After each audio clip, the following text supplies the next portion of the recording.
प्रभु यीशु मसीह के जीवित और सामर्थी नाम में आप सबको जय मसीह की। सजीवा वाहिनी की ओर से एक बार फिर से हम आप सबका स्वागत करते हैं। मैं परमेश्वर का दास पास्टर गौरव पगारे सतना मध्य प्रदेश से हूँ।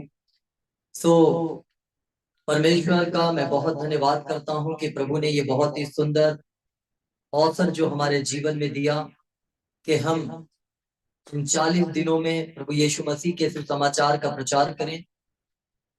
जैसा कि आप सब जानते हैं मेरे प्रियो कि इन दिनों में जो प्रभु के भक्तगण हैं, प्रभु के लोग हैं, प्रभु के बच्चे हैं, मसीही बच्चे हैं, वो प्रभु यीशु मसीह से अपने संबंध को, अपने रिश्ते को इन 40 दिनों में और अधिक मजबूत करते हैं।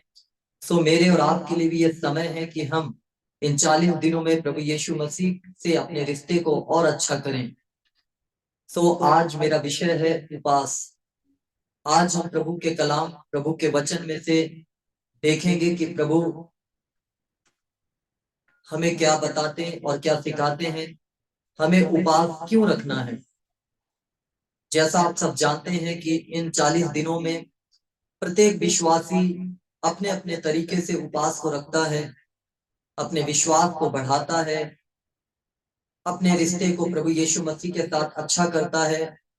तो आज हम देखेंगे कि उपवास में हमें कैसे फायदे होते हैं और हमें उपवास क्यों रखना है।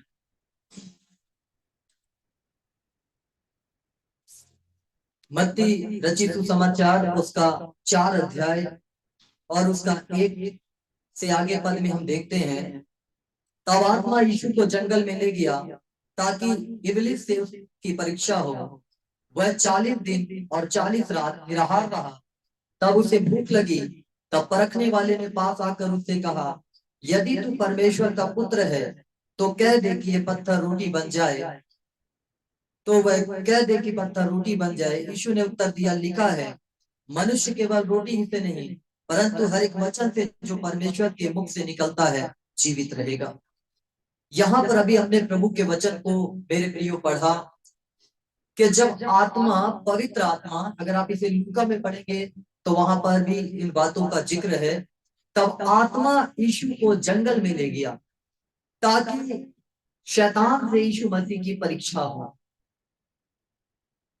शैतान यीशु मसीह को परखे। इन 40 दिनों में हम यहाँ से बहुत अच्छी शिक्षा को ले सकते हैं कि जब हम उपवास रखते हैं, जब हम फास्टिंग करते हैं, जब हम उपवास रखते हैं, तो एक बात हमें अपने लाइफ, अपने जिंदगी में याद रखना है कि जब फास्टिंग हम चालू करते हैं, जब हम उपवास चालू करते हैं और मेरे प्रियो अपने संबंध को प्रभु के साथ मजबूत करने की कोशिश करते हैं, या तो हम उपवास किसी चीज को प्राप्त करने के लिए करते हैं, या हम हमें जिंदगी में कुछ चाहिए इस बारे में हम सोच कर उपवास करते हैं, तो एक बात हमेशा हमें याद रखना है कि शैतान से उस बीच हमारी परीक्षाएं चालू हो जाती हैं। उस बीच कुछ संघर्ष जो शैतान के साथ हमें सहना पड़ता है, जो शैतान हमारे जिंदगी के अंदर लेकर आता है। ये बात हमें याद रखना, क्योंकि यहाँ पर यीशु मसीह बताते हैं, यहाँ पे प्रभु का कलाम बताता है, जब शैतान यीशु मसीह की परीक्षा लेने आया, है ना, 40 दिन यीशु मसीह दिन और रात कुछ नहीं खाए, उन्होंने कुछ नहीं पिया, किसी भी तरीके का भोजन उन्होंने नहीं खाया। बाइबल इस बात को बताती है। तब परखने वाले ने पास आकर उनसे कहा, क्योंकि उस 40 दिन जैसे ही पूरे हुए तो यीशु मसीह को भूख लगी और शैतान इस बात को देख रहा था। जैसे ही आप फास्टिंग समाप्त करते हो, जैसे आप अपने उपवास को समाप्त करते हो, क्योंकि आप एक नेक्स्ट लेवल पे जाते हो, एक दूसरे, एक ऊंचाई पर आप जाते हो, एक रास्ता ईश्वर आपके लिए खोलता है जैसे आप फास्टिंग को समाप्त करते हैं। और तुरंत ही शैतान जो है वो जिंदगी में काम करने की कोशिश करने आता है। उस बीच हमें बड़े समझदारी के साथ अपने जीवन को जीना है। यीशु मसीह ने 40 दिन फास्टिंग के बाद जब शैतान ने यीशु मसीह की परीक्षा ली, क्योंकि यीशु मसीह को भूख लगी और यीशु मसीह एक पत्थर को उठाया जो रोटी के समान था, तब शैतान आकर कहता है कि अगर तू परमेश्वर का पुत्र है तो इस पत्थर से कह दे कि रोटी बन जाए। यहाँ पर एक बहुत समझदारी की बात होनी चाहिए, क्योंकि जब कई बार हम लोग फास्टिंग करते हैं 40 दिन की, 3 दिन की, 21 दिन की, हम लोग उपवास रखते हैं, तो कई बार हम आत्मा में मजबूत होते चले जाते हैं, बलवंत होते जाते हैं। यहाँ पर यीशु मसीह भी बहुत ज्यादा बलवंत हो चुके थे, आत्मा से बहुत ज्यादा परिपूर्ण हो चुके थे, क्योंकि उन्होंने पूरी परमेश्वर की इच्छा को जो था वो पूरा कर रहे हैं, परमेश्वर की बातों को पूरा पूरा कर रहे हैं। और जब शैतान उनकी परीक्षा लेने की कोशिश करता है कि कह दे कि ये पत्थर रोटी बन जाए, तो हो सकता था कि यीशु मसीह बोल देते कि हाँ मैं बोलता हूं कि ये पत्थर रोटी बन जाए, लेकिन यीशु मसीह ने ऐसा नहीं किया। आपको पता क्यों नहीं किया, क्यों नहीं बोला? क्योंकि शैतान जो था वो आदेश दे रहा था, शैतान जो था वो कह रहा था कि बोल, है ना, कह दे कि ये पत्थर रोटी बन जाए। अगर यीशु मसीह शैतान की कॉलिंग को सुनते, आवाज को सुनते, तो वो कह देते, तो उस समय क्या होता, शैतान की आज्ञा का पालन हो जाता। वैसे मेरे और आपके जीवन में भी कई बार जब हम आत्मिक जीवन में ग्रोथ करते हैं, हम उपवास रखते हैं, हम बढ़ते हैं, हम परमेश्वर के साथ हमारा संबंध जो मजबूत हो जाता है, तो ऐसे ही शैतान कई बार हमें गिराने के लिए ऐसे ऐसी चीजों को लेकर आता है, और कई बार लोग गिर भी जाते हैं, कई बार लोग उन समस्याओं में गिर भी जाते हैं, लेकिन उस समय हमें सतर्क रहना है, उस समय हमें बिल्कुल स्ट्रांग रहना, सतर्क रहना है कि किसी भी तरीके से हम शैतान की बातों को पूरा ना कर पाए। यीशु मसीह तो ऐसे भी बोलता तो क्या उसे रोटी नहीं मिलती? मिल जाती। जिसने 5,000 लोगों को खिला दिया, 12 टोकरी जिसने बचा दिया, क्या वो अपने लिए रोटी नहीं बचा बना सकता था? नहीं बोल सकता था? चमत्कार यीशु मसीह के अंदर था, सामर्थ्य यीशु मसीह के अंदर थी, लेकिन यहाँ पर हमें ध्यान देना है कि आदेश कौन दे रहा है। आत्मा यीशु को जंगल में ले गया, यहाँ पर परमेश्वर का आत्मा, पवित्र आत्मा यीशु को जंगल में ले गया, ताकि शैतान से यीशु मसीह की परीक्षा हो। यहाँ पर आत्मा यीशु को ले जा रहा है, पवित्र आत्मा ले जा रहा है कि शैतान से वो परखा जाए, और शैतान वहां पर उसको परख रहा है कि कह दे कि ये पत्थर रोटी बन जाए।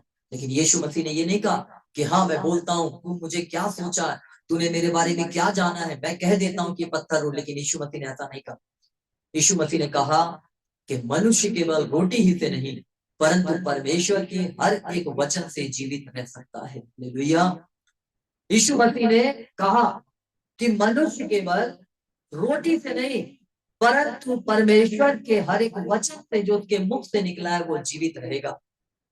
इसलिए एक जगह एक वचन कहता है कि धर्मी जन विश्वास से जीवित रहे। एक जगह और प्रभु का वचन कहता है कि मैं इसलिए आया कि अपने पिता की इच्छा पूरी करूं। मेरा खाना और पानी यही है कि मैं अपने पिता की इच्छा को पूरी करूं। ये बात हमें समझना है मेरे प्रिय, कि कहीं शैतान तो हमें नहीं कह रहा कि तुम ऐसे काम को करो, कहीं शैतान की आवाज तो हम नहीं सुन पा रहे। और ये काम तब होता है कि जब हम इन 40 दिनों में प्रभु के साथ चलते हैं, बढ़ते हैं, और जैसे ही हमारे 40 दिन उपवास के समाप्त होते हैं, कि जैसे यीशु मसीह के समाप्त हुए, तब शैतान से उसकी परीक्षा हो रही है। यहाँ पे लिखा गया है ना कि वह 40 दिन और 40 रात निराहार रहा, तब उसे भूख लगी। तब परखने वाले ने पास आकर उससे कहा, यदि तू परमेश्वर का पुत्र है तो कह दे ये पत्थर रोटी बन जाए। है ना, आपके और मेरे पास भी शैतान आकर बहुत सारी ऐसी चीजों को कर सकता है। आज सजीवा वाहिनी की ओर से इस सुसमाचार जो आपको सुनाया जा रहा, मेरे प्रियो, आप इस बात को याद रखें, जो परमेश्वर के कलाम को आपको बताया जा रहा है, कि यदि आप उपवास रखते हैं, आप अगर उपवास में हैं, तो आपको अपने समय को संसार के व्यर्थ चीजों में नहीं, अगर आप उपवास में चल रहे हैं 40 दिनों में, तो आपको प्रभु के साथ चलना है। बाइबल में मेरे प्रियो 3 उपवास के बारे में हम लोग देखते हैं। 3 दिन का उपवास है जो एस्तेर ने रखा, 21 दिन का उपवास है जिसे दानियल ने रखा, और 40 दिन का उपवास है जो प्रभु यीशु मसीह ने रखा। पहला जो उपवास है एस्तेर जो रखी है, वो एक छुटकारे का उपवास है। जो पहला जो एस्तेर जो उपवास रखी उससे छुटकारा हुआ। हम पढ़ते हैं एस्तेर की कहानी को, जब हम देखते हैं एस्तेर ने अपने लोगों के लिए उपवास रखा। जब हामान मारना चाह रहा था यहूदियों को, लेटर लिखवा लिया राजा से, तब मोर्देके ने कहा एस्तेर से कि तू हमें बचा, और यदि तू ऐसा नहीं करेगी तो तू भी मारी जाएगी। तब एस्तेर बोलती है कि तुम लोग मेरे निमित्त उपवास रखो और हम प्रार्थना करें कि जब मैं राजा के पास जाऊं तो उस बात को कह सकूं। तो एस्तेर ने अपने लोगों को छुटकारा देने के लिए उपवास रखा। 3 दिन का उपवास जब हम रखते हैं तो छुटकारा हमारी लाइफ में आता है, हमारे जिंदगी में आता है। जब हम 3 दिन फास्टिंग में जाते हैं, उपवास में जाते हैं, जब हम 21 दिन उपवास रखते हैं, तो उस उत्तर को प्राप्त करने के लिए हम उपवास रखते हैं, अपने लाइफ को बचाने के लिए उपवास रखते हैं, उस महान काम को करने के लिए हम उपवास रखते हैं जो 21 दिन का उपवास होता है, जो दानियल ने रखा। और भेद की बातों को बताने वाला वो उपवास होता है जो परमेश्वर प्रकट करते हैं। और दानियल ने उपवास रखा 21 दिन। वो परमेश्वर के साथ चलते थे, प्रार्थना करते थे। वो भी गुलामी में है, वो भी बंदवाई में है, लेकिन परमेश्वर के साथ में है, प्रार्थना कर रहे हैं। और तीसरा उपवास है 40 दिन का, जिसे प्रभु यीशु मसीह ने रखा। और 40 दिन का उपवास जो होता है वो महान काम करने के लिए होता है। हम महान काम परमेश्वर के लिए करने के लिए तैयार किए जाते हैं।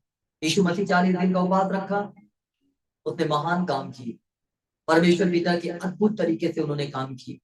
अंधों को आंखें दी, लंगड़ों को चलाया, मुर्दों को जिलाया। बड़े सामर्थ के काम जो थे उन 40 उपवास रखने के बाद चालू हुए। लोगों को सुसमाचार सुनाए, बंदी गृह में पड़े हुए लोगों को उन्होंने निकाला। और उपवास मसीह जिंदगी में कितना इंपॉर्टेंट है ये हमें जानना है। जब एक समय हम देखते हैं बाइबल में कि एक व्यक्ति को दुष्टात्मा लगती है और चेले प्रार्थना करते हैं लेकिन निकाल नहीं पाते। और कुछ लोग यीशु मसीह के पास आके कहते हैं कि हमने तेरे चेलों के पास गए लेकिन उन्होंने उन्हें निकाल नहीं सके, उन दुष्ट आत्माओं को नहीं निकाल पाए। तो यीशु मसीह क्या कहते हैं कि ये जाति बिना उपवास प्रार्थना के नहीं जाती। इसका मतलब कि यीशु मसीह उपवास और प्रार्थना दोनों कर रहे हैं। ये उपवास का इतना ज्यादा जो महत्व है हमें समझना मसीह जिंदगी में। आप सिर्फ प्रार्थना करते हैं, ठीक है, प्रभु आपके सुनेगा, लेकिन जब आप उपवास करते हैं तो दो सामर्थ आपके जिंदगी में आ जाती है। जब आप उपवास के साथ प्रार्थना करते हैं तो प्रभु आपकी सुनता है। एस्तेर ऐसी प्रार्थना कर सकती थी, दानियल ऐसी प्रार्थना कर सकते थे, यीशु मसीह भी ऐसी प्रार्थना कर सकते थे, लेकिन उन्होंने बताया कि उपवास कितना महत्वपूर्ण है। और कई बार हम लोग नहीं रख पाते, कई बार नहीं कर पाते। कोई बीमार है, किसी को शुगर है, किसी को बीपी की प्रॉब्लम है, किसी को कोई प्रॉब्लम है। और ये शैतान का सबसे बड़ा वार है कि आप उपवास ना रहे और आप समस्या में जकड़े रहे। मैं अक्सर अपने कलीसिया में, अपने चर्च में लोगों को इस बात को बताता हूं कि अगर आप बीमार हैं, आपको शुगर है, आपको कोई भी बीमारी है, आप अपने ताकत के अनुसार उपवास रखें। आप सुबह उठते हैं, आप सुबह 6 बजे से 10 बजे तक उपवास रखें, आप 12 बजे तक उपवास रखें, आप 2 बजे तक रखें, आप 4 बजे तक रखें। ये अपने शक्ति के अनुसार, जैसा आपका शरीर है उसके अनुसार रखें, लेकिन रखें जरूर। अगर आप 2 बजे तक उपवास रखते हैं, अगर आप 10 बजे तक उपवास रखते हैं, हम ज्यादा नहीं रख सकते, हम 10 बजे तक उपवास रखें। सुबह 10 बजे हम प्रार्थना करें ईमानदारी से परमेश्वर के साथ, ईमानदारी से हम दुआ करें। और वो 10 बजे तक की उपवास जो आप रखेंगे, परमेश्वर सुनेगा आपकी प्रार्थना, आपको छुटकारा देगा। यीशु मसीह ने कहा है मेरे लिए कि ये जाति बिना उपवास प्रार्थना के नहीं जाती।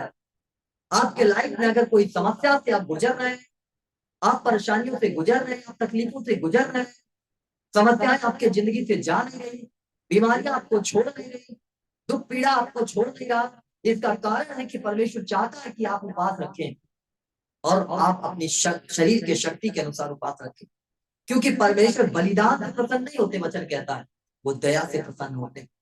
उन्होंने ये नहीं कहा कि आप बलिदान कर दें अपने आप को, क्योंकि बलिदान तो यीशु मसीह हो चुके हैं।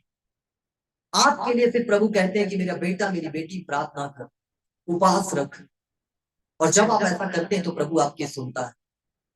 और यदि आप उपवास रखे हैं तो आपको कुछ बातों का विशेष ध्यान रखना है।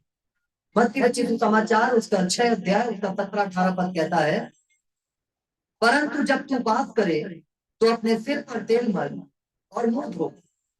मत्ती 6 के 17-18 में कहता है कि परंतु जब तू उपवास करे तो अपने सिर पर तेल लगा। अगर आप उपवास कर रहे हैं तो आपको अपने सिर के ऊपर तेल लगाना है और अपने मुंह को धोना है, कि दुनिया के लोग आपको ना जानने पाए कि आप उपवास रखे हुए हैं। कई बार इंसान उपवास रखता है, अपने मुंह को बना के रखता है, दुनिया को दिखाता है मैं उपवास हूं, मैंने फास्टिंग रखा है, मैंने उपवास रखा है। और वो उपवास बाइबल कहती है फिर किसी अर्थ का नहीं होता कि जब मनुष्य जान जाए, क्योंकि आप मनुष्यों के लिए रख दिए, आपने मनुष्यों को बता दिया। परमेश्वर गुप्त में चाहता है कि आप अगर उसके साथ में बैठे तो गुप्त में काम करें। और बाइबल कहती है कि तू सिर में तेल लगा और मुंह को धो, और आगे लिखा हुआ है ताकि लोग नहीं परंतु तेरा पिता जो गुप्त में तुझे देखता है वो बाकी तुझे जाने। जो हमारा पिता गुप्त में देखता है वो हमको पासी जाने, ना कि दुनिया जाने। जहां पर प्रभु हमें सिखाता बताता है इस दशा में तेरा पिता जो गुप्त में देखता वो तुझे प्रतिफल देगा। और जब हम ऐसा करेंगे तो जो हमारा पिता गुप्त में है जो देखता है वो हमको प्रतिफल देगा। कई बार लोग कई तरीके के उपवास रखते हैं, कई अलग अलग तरीके के उपवास होते हैं। 3 दिन के उपवास में एस्तेर मेरे प्रिय कुछ नहीं खा रही थी, कुछ भी नहीं कर रही थी, बस प्रार्थना कर रही थी, परमेश्वर की दुहाई दे रही थी, अपने लोगों के लिए सुरक्षा प्रदान कर रही थी। 21 दिन का उपवास जब दानियेल ने रखा, मेरे प्रिय इस बात को हम देखते हैं कि कैसे दानियेल अपने जीवन को बगैर भोजन अन्न से दूर रख लिया, प्रार्थना कर रहा है। 40 दिन का जब प्रभु यीशु मसीह ने रखा, वो भी भोजन से बहुत दूर है। लेकिन हमें अपने शक्ति के अनुसार उपवास रखना है, याद रखना। और यदि आप उपवास रखते हैं तो आपको ये बात विशेष तौर पे ध्यान रखना है कि उपवास रखने से पहले आपको प्रार्थना करनी है, कि जब आप शैतान के द्वारा परखे जाएं, परखे तो जाएंगे चाहे कोई भी हो, जब आप शैतान के द्वारा परखे जाएं तो आप गिर ना पड़े, शैतान आपको गिरा ना दे। ये बात आपको विशेष ध्यान रखना। आपको आनंदित होकर उपवास रखना है, आपको प्रार्थना करनी है, उसके बाद आपको उपवास रखना, आपको आनंदित रहना है, और केवल आपका पिता ही जाने कि आप उपासी हैं और कोई ना जाने। ये बात आपको विशेष तौर पे ध्यान रखनी है। और जब आप ऐसा करेंगे तो प्रभु आपको आशीष देंगे, परमेश्वर आपको बरकत देंगे। अब कई बार उपवास हम लोग नहीं रख पाते, लेकिन अगर परमेश्वर की योजना हमारी जिंदगी में है, जैसे मैं अब थोड़ा सा अपने लाइफ के बारे में बताता हूं। यदि परमेश्वर की योजना हमारे जिंदगी में जुड़ी हुई है, जैसे यीशु मसीह के जिंदगी में परमेश्वर की योजना थी और यीशु मसीह भी परखे जा रहे थे।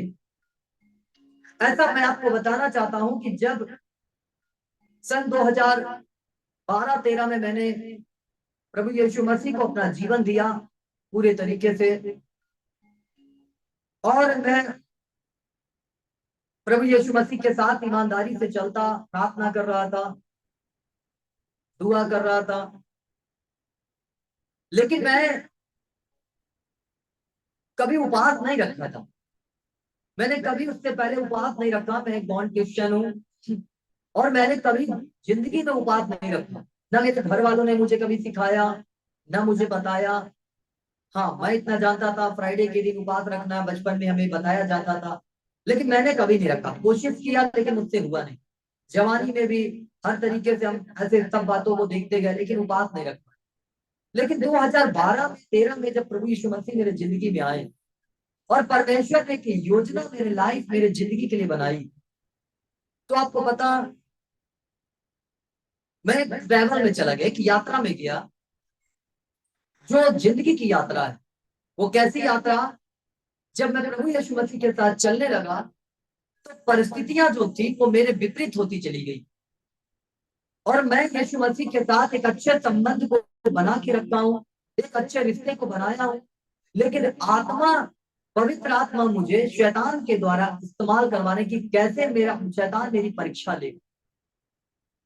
और उन दिनों में मेरा जॉब चला गया, मेरी नौकरी चली गई, पैसों की प्रॉब्लम मुझे होने लगी, मुझे बड़ी दिक्कत होने लगी, मैं बड़े जीवन में संघर्ष से गुजरने लगा।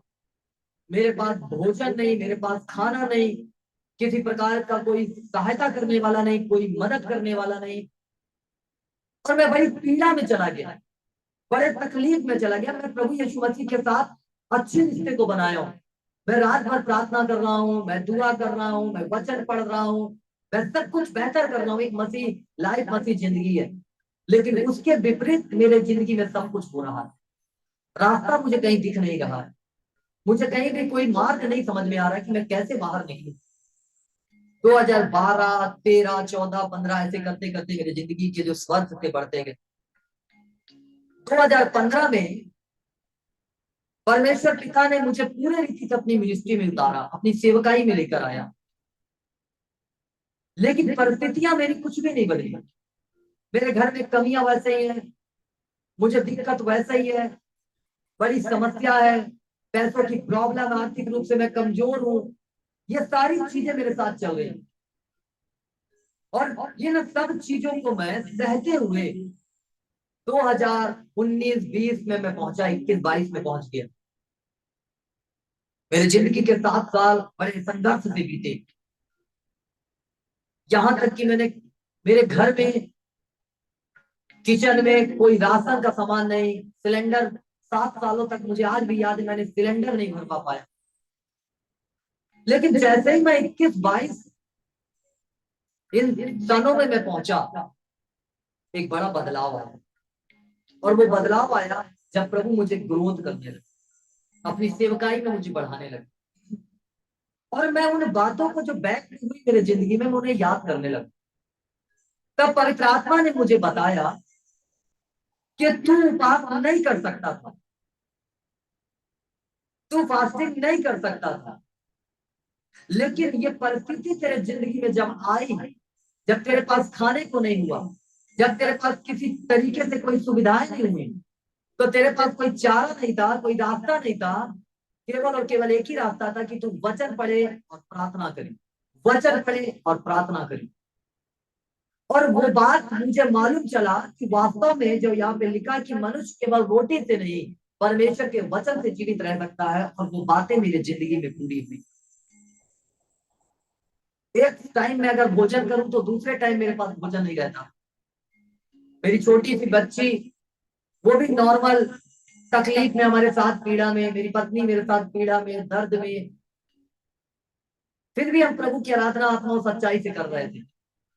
और जब पवित्र आत्मा ने मुझे 2022 में 23 में मुझे वो बातें याद दिलाई कि अगर उन दिनों में तेरे पास ऐसी कमियां नहीं होती, तो जो परमेश्वर तुझे तैयार करना चाह रहा था इन सालों के अंदर, तू तैयार नहीं हो पाता।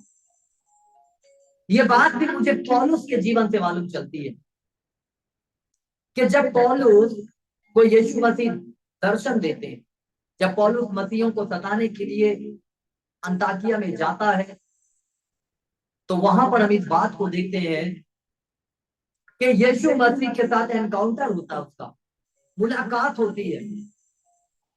और यीशु मसीह उससे आवाज देते हैं कि हे साउल, हे साउल, तू मुझे क्यों सताता है।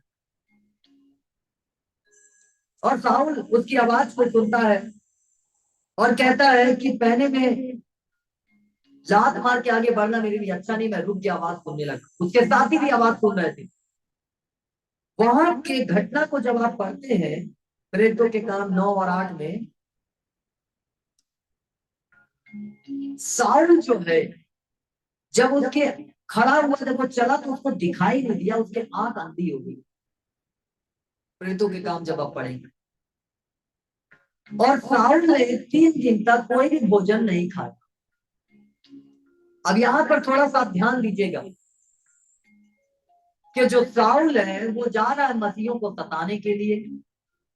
यीशु मसीह उसे कहते हैं, रास्ते में मिलते हैं, और उसके बाद वो चला जाता है, उसकी आंखों की रोशनी चली जाती है, और 3 दिन तक वो कुछ नहीं खाता। फिर एक परमेश्वर का नबी आता, उसके लिए दुआ करता, तो फिर उसकी आंखों से छिलके से गिरते हैं।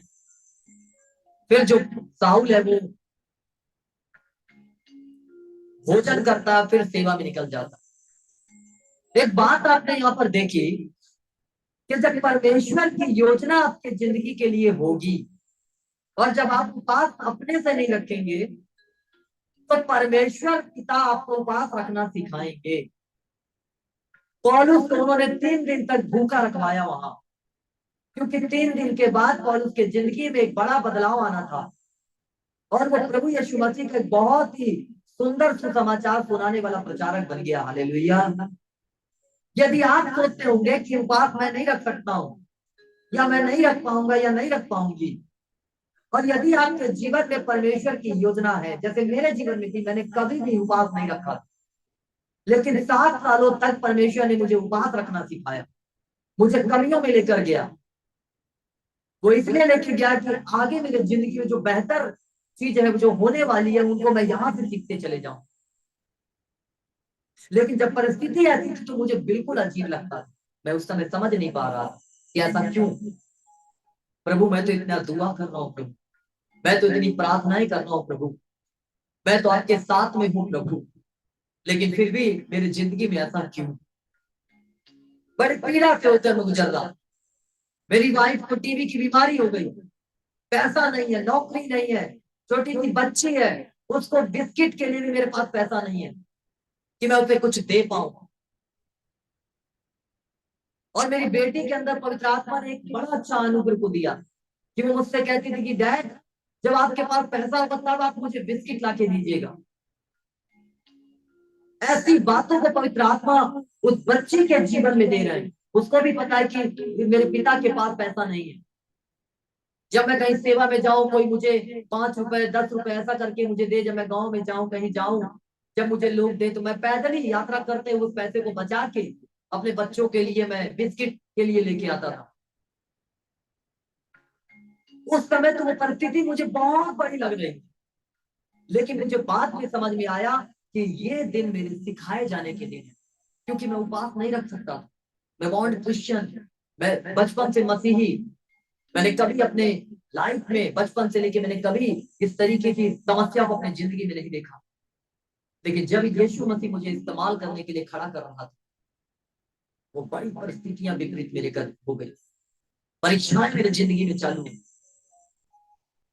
प्रभु ने मुझे उपवास रखना सिखाया, मेरे बच्चों को सिखाया। और जब मेरी सेकंड बच्ची हुई तो उसके अंदर कोई धीरज नहीं। अगर उसे कुछ चीज चाहिए है तो चाहिए, ऐसा क्यों?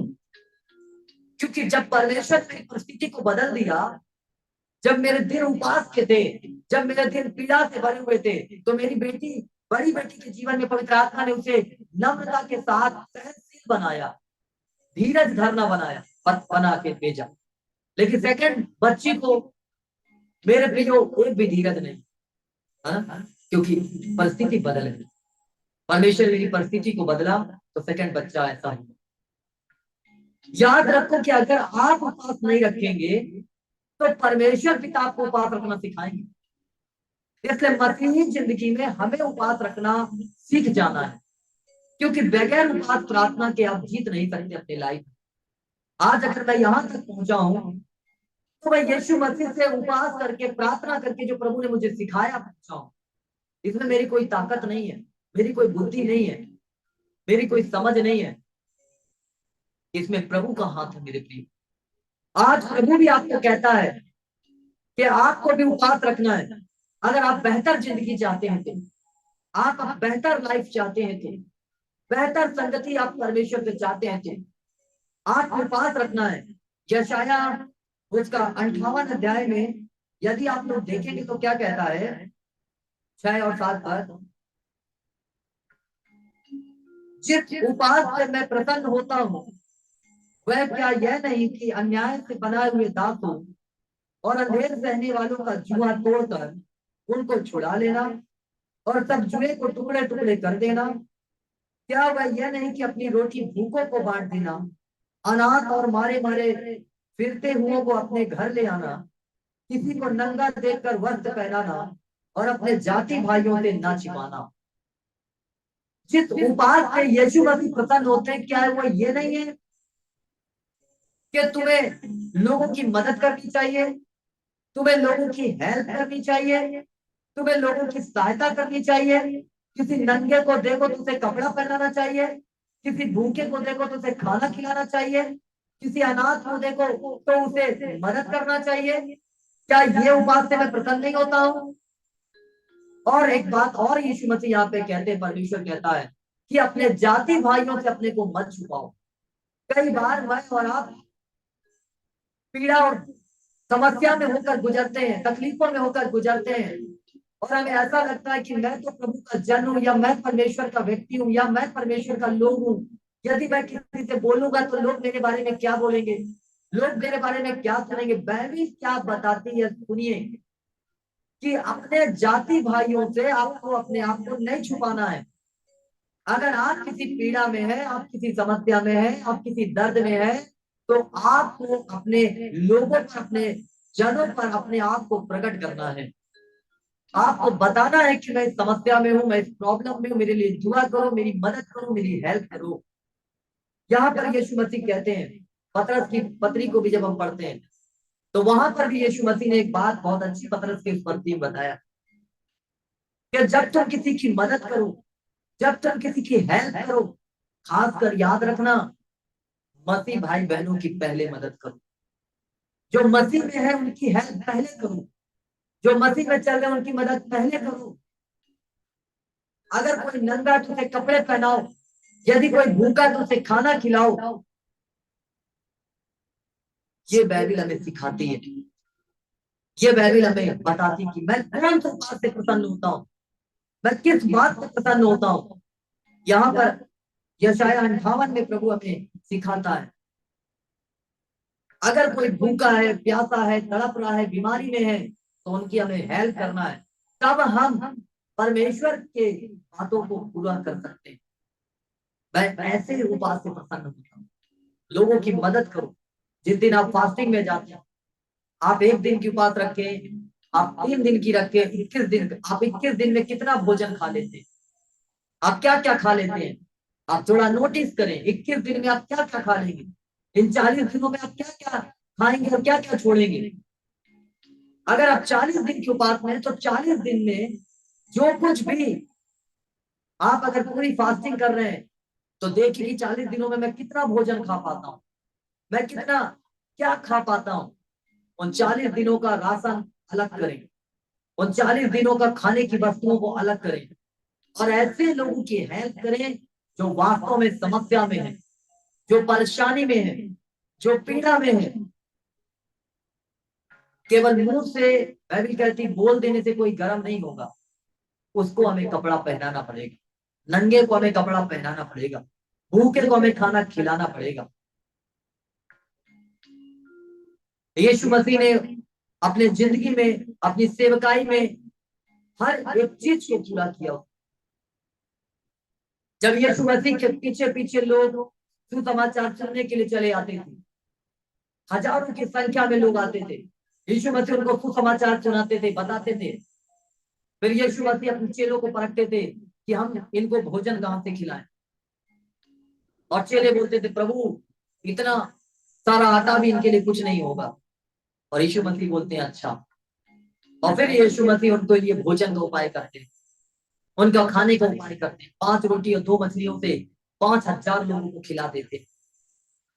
तो यीशु मसीह मेरे प्रियो केवल आत्मिक भोजन ही नहीं खिला रहे थे, केवल स्वर्ग का राज्य निकट आ गया ही का भोजन नहीं खिला रहे थे, कि पूरी दुनिया को यीशु मसीह जब उस समय प्रचार कर रहे थे तो केवल इतना ही प्रचार नहीं कर रहे थे कि मन फिराओ क्योंकि स्वर्ग का राज्य निकट आ गया है, परंतु यीशु मसीह संसार में वो पड़े हुए लोग जो यीशु मसीह के वचन को सुन रहे थे कि कहीं वो थक के हार ना जाए, निर्बल कमजोर ना हो जाए, उनको वो भोजन भी खिला रहे थे। इसलिए इन 40 दिनों के अंदर जब हम फास्टिंग में, हो सकता हम 3 दिन फास्टिंग में हो सकता हम 21 दिन की फास्टिंग में हो, 1 सप्ताह की फास्टिंग में हो, हम जितने भी दिन उपवास में रहते हैं, हम उतने दिन का राशन अलग करें और ऐसे लोगों की हम हेल्प करें, ऐसे लोगों की हम मदद करें कि जिसके द्वारा प्रभु यीशु मसीह का काम जो वो और बढ़ता जाए, है ना। उस छाप को जो यीशु मसीह के उसे हम प्रकट करें। याद रखो आज भी कितने लोग भूखे और प्यासे हैं, कितने लोग पीड़ा और दर्द में हैं, उपवास रखते हैं प्रतिदिन, कितने लोग समस्याओं से होकर गुजरते हैं, लेकिन आज बाइबल हमें सिखाती है कि अगर तुम उपवास में हो तो पहले तो अपने सिर में तेल लगाओ, अपने मुंह को धो, आनंदित हो जाओ और उसके बाद परमेश्वर की सारी बातों का पूरा करो कि दुनिया आपको उपासी ना जाने परंतु स्वर्ग पिता आपको उपासी जाने। और जब वो आपको उपासी जानेगा तो वो सब कुछ आपकी जिंदगी में ला कर दे, वो सब कुछ आपके जिंदगी में ला के दे, आपके लाइफ को बेहतर करे, आपके लाइफ को अच्छा करे। तो आज मेरे प्रियो उपवास के बारे में आपने सुना, उपवास के बारे में आपने जाना कि यदि आप उपवास में हैं तो अपने मुंह को ना बना के रखिए, आप दुनिया को ना दिखाएं कि आप उपासी हैं, आप अपने मन को, अपने चेहरे को आनंदित करें और दूसरों को भी आनंद पहुंचाएं, जिससे परमेश्वर प्रसन्न हो, वो गुप्त से आपको प्रतिफल दे, आपको ब्लेस करे। प्रभु इस वचन के द्वारा हम सबको बहुतायत के साथ आशीष दे।